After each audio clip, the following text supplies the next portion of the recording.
Pemirsa, warga Sukarame Palembang diamuk massa di Jalan Lunjuk Jaya Bukit diduga karena masalah pengisian saldo dana. Anggota Polsek Ilir Barat 1 yang dapat kelaporan langsung ke TKP ngaman ke terduga pelaku dari amukan massa.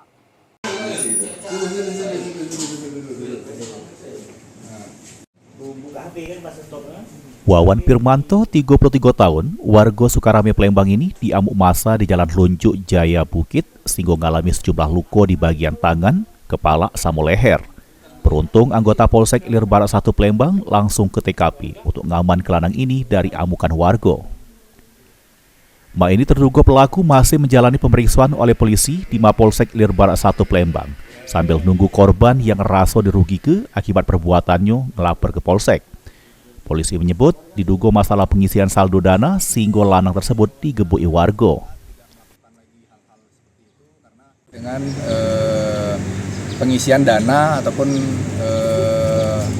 transaksi yang belum selesai sempat diamuk massa, dan kami sudah dari Polsek begitu petugas datang mengamankan si pelaku agar tidak diamuk massa kembali dan selanjutnya dibawa ke Mapolsek IG1. Sementara itu dari pengakuan korbannya yang punya warung sekaligus konter, pelaku berdua sama kawannya datang untuk mengisi saldo dana sebesar Rp400.000. Sesudah saldo dana terisi, pelaku malah minta balik ke duit sehingga terjadi keributan. Pelaku bahkan ngancur ke etalase kaca punya korban. Korban yang tidak terima langsung bebas keduanya, namun si kok wong yang ketangkep yang main sistem diaman ke di Polsek Ilir Barat 1 Palembang. Sedangkan kawannya lari dari bebesan warga.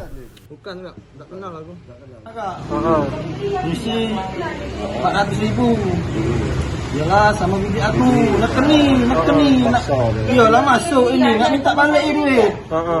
Nak minta balik, nak keni, nak nangani. Jadi di ini kenya lah. Jangan iyo. Ini lah lupa kalau no. Terus? Kena ini. Sempat agak-agak semua. Iya, aku kejar. Minta dong maling. Kami wong masa kami. Mak ini terduga pelaku masih ditahan di Mapolsek Ilir Barat 1 guna penyidikan lebih lanjut oleh polisi. Mulyadi, PAL TV.